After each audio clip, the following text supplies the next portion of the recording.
Nuestra fe está vinculada a la historia. Siempre y cuando no se contradigan puntos centrales de fe católica. Atención, contenido con altos niveles de vulgaridad e irreverencia. Si esto le resulta molesto, por favor abandone el canal y vaya usted a molestar en repetidas ocasiones a la autora de sus días.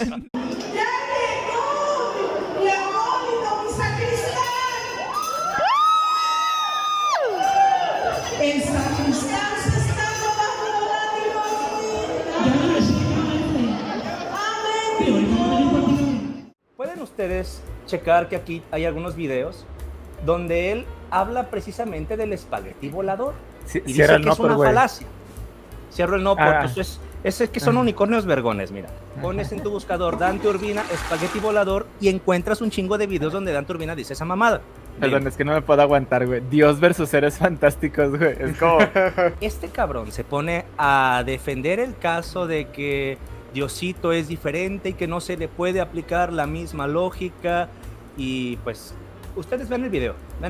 Ahora bien, alguna de estas 4 ridículas opciones, hadas, duendes, monstruo espagueti volador y unicornio rosa invisible, ¿cumplen con las características a las que llegaban en el argumento cosmológico Kalam? ¿Cumplen con ser seres atemporales, inmateriales, aespaciales y con enorme capacidad creadora? Yo no veo que cumplan con todas esas características. Es que es un dios atemporal, aespacial y que es todopoderoso, que es omnipotente y omnipresente. ¿Acaso los unicornios tienen esas... el unicornio vergón? ¿Acaso el unicornio vergón tiene esas características? ¿O llegaste a la definición de unicornio por el argumento cosmológico Kalam? ¿O llegaste al espagueti volador con el argumento cosmológico de Kalam? Si tú lograras exitosamente demostrar mediante las vías tomistas o mediante un argumento filosófico la existencia de una divinidad, ¡espléndido! ¡Felicidades! No es el Dios bíblico. Porque resulta que las características del Dios bíblico no eran las que te suelen dar las personas que hablan de un Dios filosófico. Como les estoy mostrando aquí, tenemos una de las representaciones más famosas de Yahvé, donde está junto a su esposa Asera o Asherah. Y ahí básicamente tienes un toro vergón. Tienes a un Dios que originalmente era totalmente distinto a lo que la idea actual de Dios es.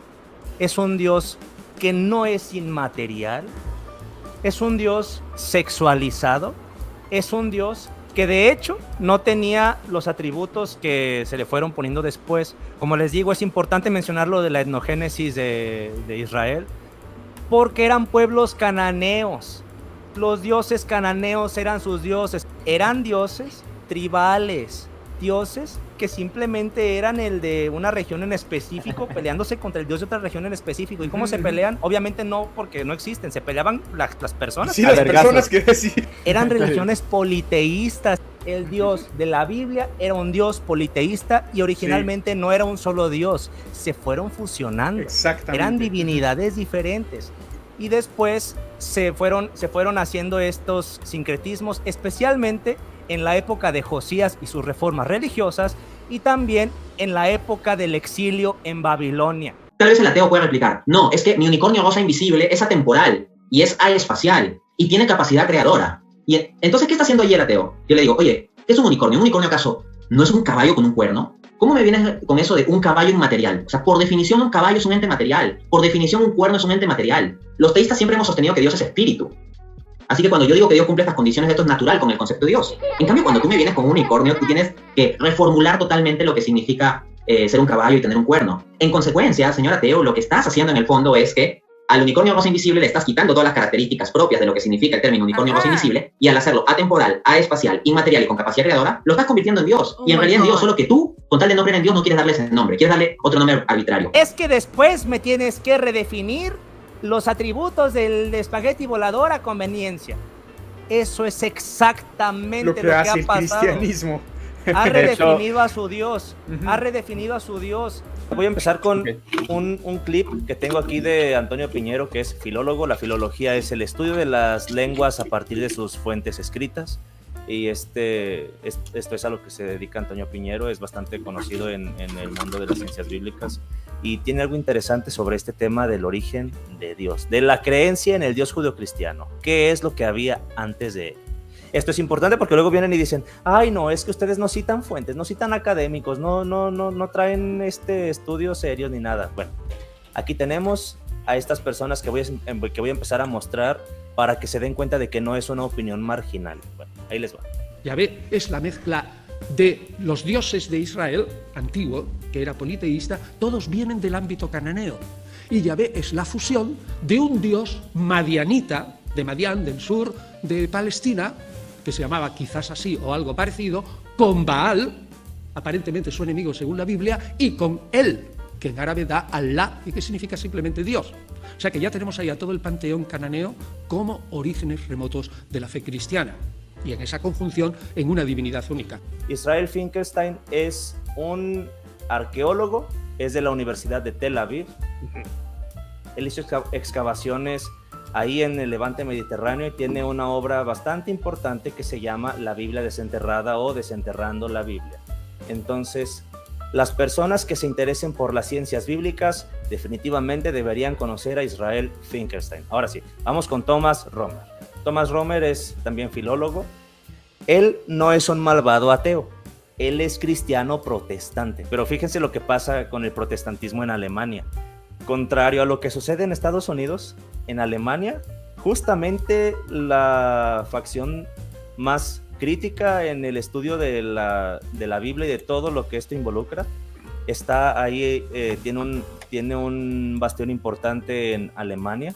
Ahora voy a mencionar a Neil Silberman, que él colabora con Israel Finkelstein en esta obra de Desenterrando la Biblia o la Biblia Desenterrada. También voy a mencionar aquí a Gregorio del Olmo Lete. Él es un importante catedrático que es autoridad en el tema de las tablillas de Ugarit, que serán muy importantes para este tema particularmente, que es el del origen de Dios. Volveré a Thomas Romer porque hay dos libros que es importante conocer en esta temática, que son Monoteísmo y Poder, y el otro es La Invención de Dios. Bueno, también voy a mencionar aquí a la doctora Francesca Stravacopulo, sígala en Instagram. Ella tiene un libro que se llama God and Anatomy, Dios, una anatomía o la anatomía de Dios. Bueno, ahí también ella describe a la diosa Asherah como pareja, como consorte del dios Yahvé, y de hecho aquí en la imagen tenemos un fragmento de las inscripciones de Kuntilet Ruth. Es la del toro, ¿no? La del toro, miren, de hecho aquí tengo una imagen de Kuntilet Ruth que vamos a ver más adelante. Este es Yahvé con su esposa Asherah, tiene un miembro enorme, como pueden darse cuenta. Muy contrario a Ricardo Ponce. Es un antiponce. Un antiponce. Y tiene ahí unas inscripciones que dicen Yahvé de Temán, Yahvé y su Asherah. Ahorita también platicaremos un poco. Aquí voy a poner una imagen de Kuntilet Ruth, pero ya las inscripciones, porque es una vasija. Así sería como quedaría, pero pues obviamente son fragmentos lo que se ve. Voy a ponerles también las tablillas de Ugarit. Esta es una de las tablillas. Esta escritura se conoce como cuneiforme porque tiene forma de cuña.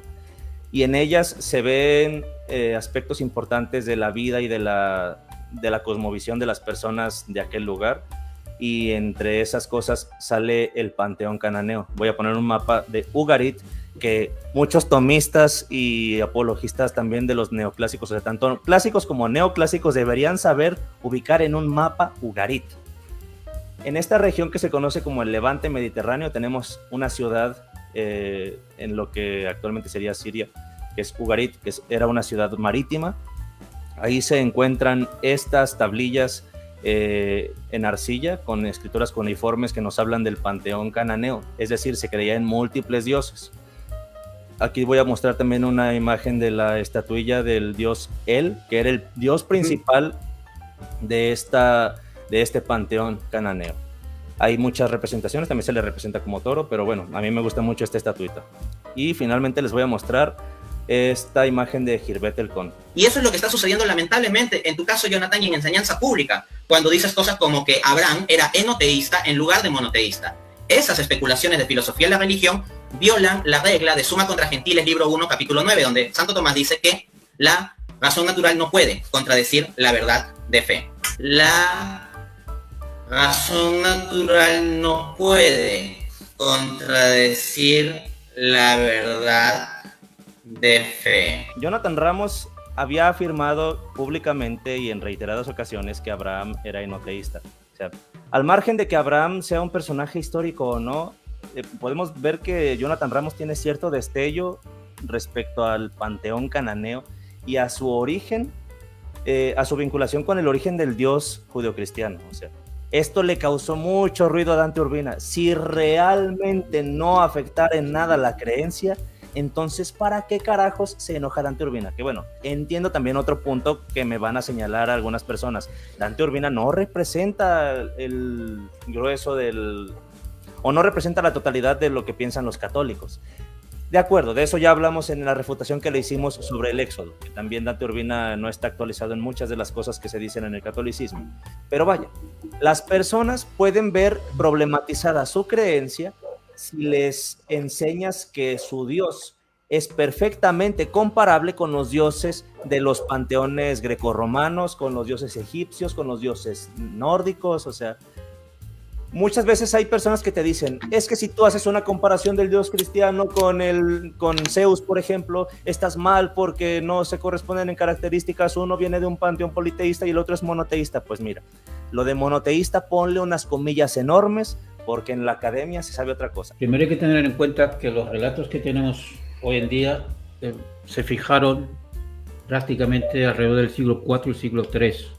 Eso no quiere decir que no hayan recogido tradiciones más antiguas, pero a lo largo de siglos se han ido añadiendo capas redaccionales a medida que tuvieron una conciencia teológica nueva o sincretismos, etcétera, etcétera. Los relatos se fueron retocando.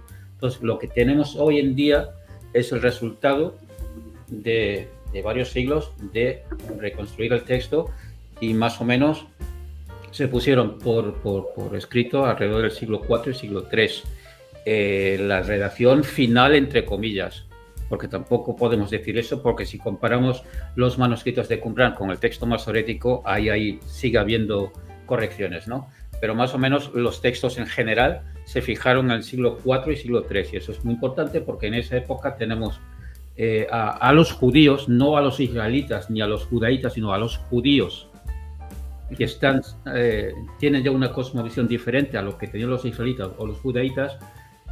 Son monoteístas, entre comillas, también lo pondría, y desde esa perspectiva es que van fijando textos o tradiciones más antiguas. En el Reino del Norte, principalmente, el culto se le daba a él, y en el Reino de Judá, principalmente a Yahvé, pero eso no quitaba que hubiese intercambio cultural. De hecho, hay restos, tanto arqueológicos o topónimos o nombres teofóricos, que indican que tanto en Israel como en Judá se les rendía culto a los dos dioses, pero principalmente el dios del norte era Israel, era él, y el dios de Judá era el dios Yahvé.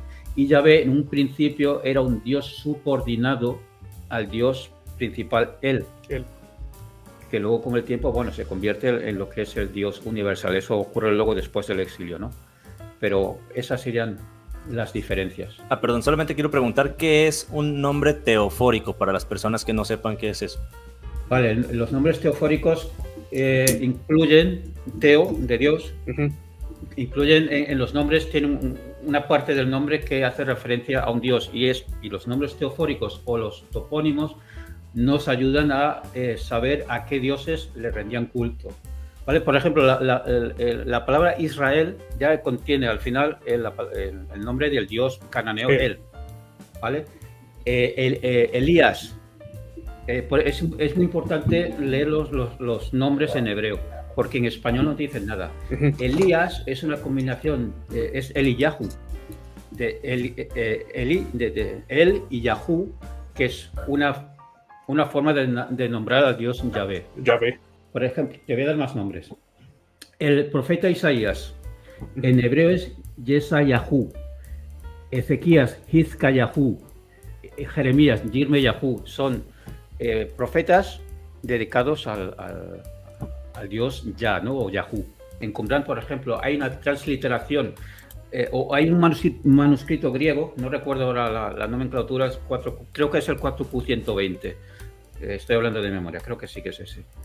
Y ahí se ha hecho una transliteración del nombre de Dios, es decir, se han utilizado letras griegas que tienen una fonética como se escuchaba en hebreo. Y ahí no se dice, no sería Yahvé, sino Yahú.